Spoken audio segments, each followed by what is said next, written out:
আসসালামু আলাইকুম। International news বাংলায় আপনাদের স্বাগতম। শুরুতে থাকছে শিরোনাম। জ্বালানি পরিস্থিতি নিয়ে সতর্ক করল ইইউ। রাশিয়ার কাছে যুদ্ধবিরতির প্রস্তাব দিয়েছি, জেলেনস্কি। হরমুজ প্রণালী না খুলেই ইরান যুদ্ধ শেষ করতে চান ট্রাম্প। ইরানে ৯০০ কেজি ওজনের বাংকার বাস্টার বোমা ফেলল যুক্তরাষ্ট্র। যুদ্ধ সমাপ্তি ঘোষণার ক্ষেত্রে যে শর্ত দিলেন ইরানের প্রেসিডেন্ট। ইউরোপে জ্বালানি সংকট দীর্ঘায়িত হতে পারে বলে সতর্ক করেছে ইউরোপীয় ইউনিয়ন। সংগঠনটির জ্বালানি কমিশনার ড্যান জর্গেনসেন জানিয়েছেন, চলমান যুদ্ধের প্রভাবে জ্বালানি বাজারে দীর্ঘমেয়াদী অস্থিরতা দেখা দিতে পারে। তিনি ইউরোপের দেশগুলোকে সম্ভাব্য দীর্ঘস্থায়ী সংকট মোকাবিলায় প্রস্তুতি নেওয়ার আহ্বান জানান। আল জাজিরার এক প্রতিবেদনে এ তথ্য জানানো হয়েছে। এদিকে পরিস্থিতি মোকাবিলায় জরুরি বৈঠকে বসতে যাচ্ছেন ইউরোপীয় ইউনিয়নের জ্বালানি মন্ত্রীরা। রয়টার্স জানিয়েছে, বৈঠকে সমন্বিত পদক্ষেপ নিয়ে আলোচনা হবে।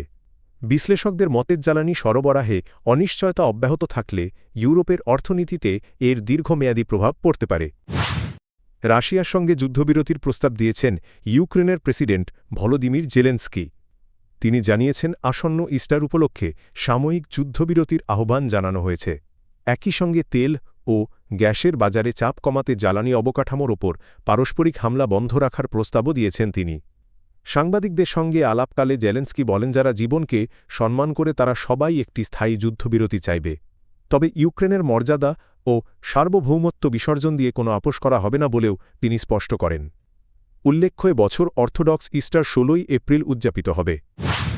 মধ্যপ্রাচ্যে চলমান সংঘাতের মধ্যে ইরানের বিরুদ্ধে সামরিক অভিযান দ্রুত শেষ করতে আগ্রহী মার্কিন president Donald Trump. Wall Street জার্নালের এক প্রতিবেদনে মার্কিন প্রশাসনের কর্মকর্তাদের বরাতে জানানো হয়েছে, ট্রাম্প তার ঘনিষ্ঠ সহযোগীদের সঙ্গে বৈঠকে এ ইঙ্গিত দিয়েছেন। প্রতিবেদন অনুযায়ী হরমুজ প্রণালী পুরোপুরি উন্মুক্ত করা এখন ট্রাম্পের প্রধান অগ্রাধিকার নয়, বরং তিনি দ্রুত সময়ের মধ্যে চলমান সামরিক অভিযান শেষ করতে চান। বিশ্লেষণে বলা হয়েছে, জোরপূর্বক প্রণালীটি খুলে দিতে বড় ধরনের সামরিক অভিযান শুরু করলে যুদ্ধ দীর্ঘমেয়াদী সংঘাতে রূপ নিতে পারে। প্রশাসনের পরিকল্পনা অনুযায়ী এই সংঘাত ৪ থেকে ৬ সপ্তাহের মধ্যে সীমাবদ্ধ রাখার লক্ষ্য ছিল। তবে হরমুজ প্রণালী নিয়ে নতুন করে সামরিক পদক্ষেপ নিলে সেই সময়সীমা অতিক্রম করতে পারে বলে আশঙ্কা করা হচ্ছে। ইরানের ইস্পাহান শহরে একটি গুরুত্বপূর্ণ অস্ত্র গুদামে শক্তিশালী হামলা চালিয়েছে যুক্তরাষ্ট্র, এমন তথ্য জানিয়েছে মার্কিন কর্মকর্তারা। ওয়াল স্ট্রিট জার্নালের বরাতে জানা গেছে, মঙ্গলবার ভোররাতে চালানো এই হামলায় প্রায় ৯০০ কেজি ওজনের বাংকার বাস্টার বোমা ব্যবহার করা হয়। একজন মার্কিন কর্মকর্তা জানান, হামলায় একাধিক বাংকার বাস্টার বোমা ব্যবহার করা হয়েছে, যা ভূগর্ভস্থ স্থাপনা ধ্বংসের জন্য বিশেষভাবে তৈরি। এদিকে মার্কিন প্রেসিডেন্ট ডোনাল্ড ট্রাম্প সামাজিক যোগাযোগ মাধ্যমে একটি ভিডিও শেয়ার করেছেন, যেখানে পরপর বিস্ফোরণের পর বিশাল আগুনের শিখা দেখা যায়।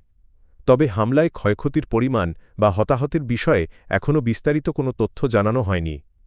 এই ঘটনার পর মধ্যপ্রাচ্যে উত্তেজনা আরও বেড়েছে বলে ধারণা করা হচ্ছে। যুক্তরাষ্ট্র ও ইসরায়েলের আগ্রাসনের বিরুদ্ধে জনগণের অংশগ্রহণকে জাতীয় ঐক্যের প্রকাশ হিসেবে উল্লেখ করেছেন ইরানের প্রেসিডেন্ট মাসুদ পেজেশকিয়ান।